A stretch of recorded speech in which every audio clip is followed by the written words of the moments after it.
Why do we think 5th graders were the coolest people alive when we were in 2nd grade? Oh, they would jump over stairs, hit the door frame, and we would all be freaking out. Oh my god, he on X Games mode. And these guys would get all the attention. And this one time in 2nd grade, my buddy Alex was fed up with this. You know what? Let me impress the school. It's our turn. I'm gonna jump over a 5th grader. Excuse you? I don't know what was going through his head. Now it's recess, and Alex is planning on jumping over one of the tallest 5th graders, Manny. And poor Manny was minding his business talking to other kids. But that didn't matter. Alex got ready and started running top speed towards Manny. Oof. Yeah, he didn't even make a dent. Everybody started laughing at him. So don't be like Alex. When I was in 6th grade, I had this friend named Randy. He was one of the first friends I made in middle school. One random Friday, right before school was gonna end, he approaches me. Hey, yo, bro, you got $8 I can borrow? $8? You know what you can get for $8 as a 6th grader? You can get hot Cheetos in Arizona, a pack of gum, loom bracelets, remember those? And you'd still have like $2 left. But I'm that kind of friend where if you need help, I got you. I didn't question it, so I just gave him 8 $1 bills that were all wrinkled up. Like, I just gave it to him. Oh, you the best, bro, he said to me. I'll pay you back on Monday. On Monday, I tried to look for him. Can't find him. I need my money. Where's this kid at? So I do whatever a naive 6th grader does. I go to his other friends. Hey, yo, you know where Randy is? Yeah, Kansas. Why? What? Yeah, he moved to Kansas over the weekend. You didn't know? And that was true. So my boy Randy finessed $8 from me and moved 1,600 miles away. And I still haven't forgotten. And I got no way to contact them anymore. He blocked me on Kick. So Randy, if you're still out there, just know I still need my $8. I couldn't buy Takis that day. Come on, bro. Throughout elementary school, I would always be that kid who'd be picked up last by their parents. It could be freezing cold and my mom would show up 2 hours later. My teacher already knew this routine, so 30 minutes after school, she'd make me wait in the office. And there was always crazy stuff going on in the office.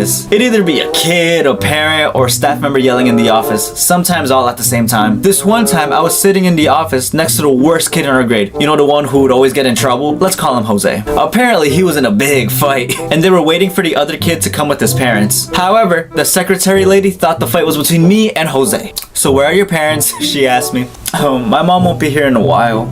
Oh, really? Yeah, I'm always here though. I'm a regular. Well, look at you all smart.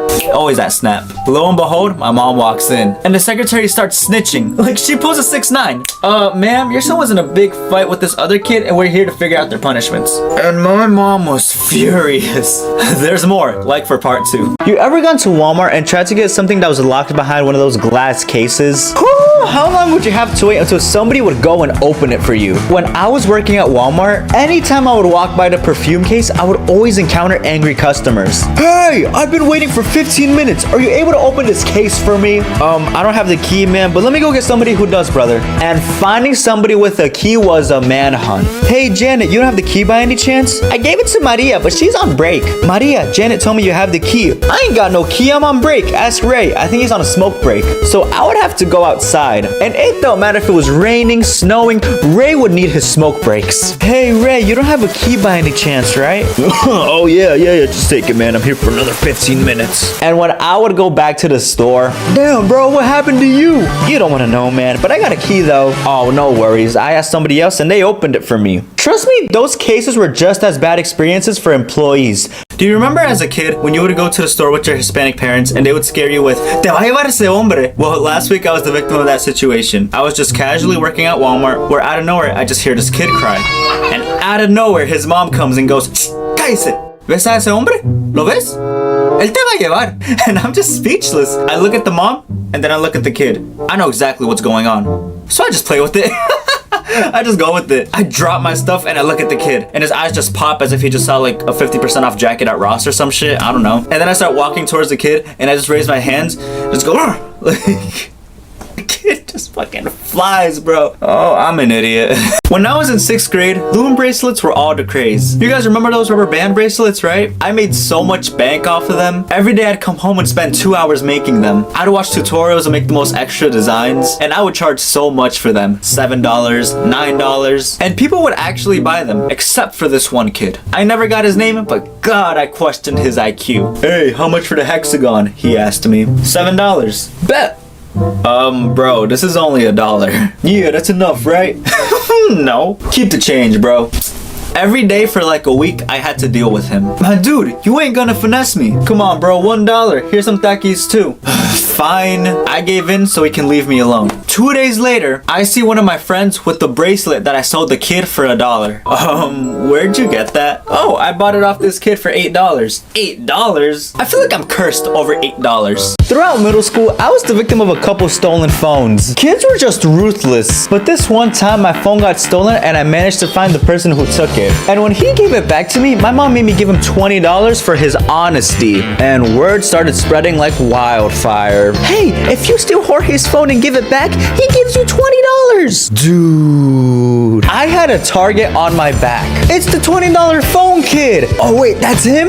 Interesting. And during lunch, I felt all of these kids talking about me and planning on how to take my phone. So I had to come up with a counter plan. I got a calculator I had and I put it in my back pocket. So from a distance, it looked like I had a phone that was ready to fall out of my pocket. And not even 2 minutes in the hall after lunch, whoop, some guy snatched my calculator and ran off. What the? Focus on your schoolwork, not stealing phones. Have you guys played the game 7-Up? You know that one game with the thumbs up? We would always play this game in elementary school and I would always cheat. This one time we were playing and someone put my thumbs down and I saw their shoes. What are those? I then picked the same kid with the shoes and he got mad. You cheated! I saw you! Jorge, tell me the truth. No! Whatever. I would then be on a 6 or 7 game round streak and the teacher knew something was up. So, guess what happened? I was sent to the back of the class where I read the Polar Express. They just weren't good enough for your boy. When I was in middle school, there was these kids who would fake flex. They would say things like, oh, I got an iPhone, but it's at my house. My mom doesn't let me bring it to school. And this was a time when nobody had good phones. So everybody would be captivated by these guys. But they were the same kids that would wear this. So a lot of people would question them. Man, we know you're lying. You just broke. My dad is the CEO of Microsoft. He's the janitor of the school. Well, at least I have a dad. Ooh. They would always end up in fights. And the whole school would stampede when there was a fight. Oh, shit. Oh, shit. He said you got no nipple. And when the principal would come, we would all freak out and just run to our buses.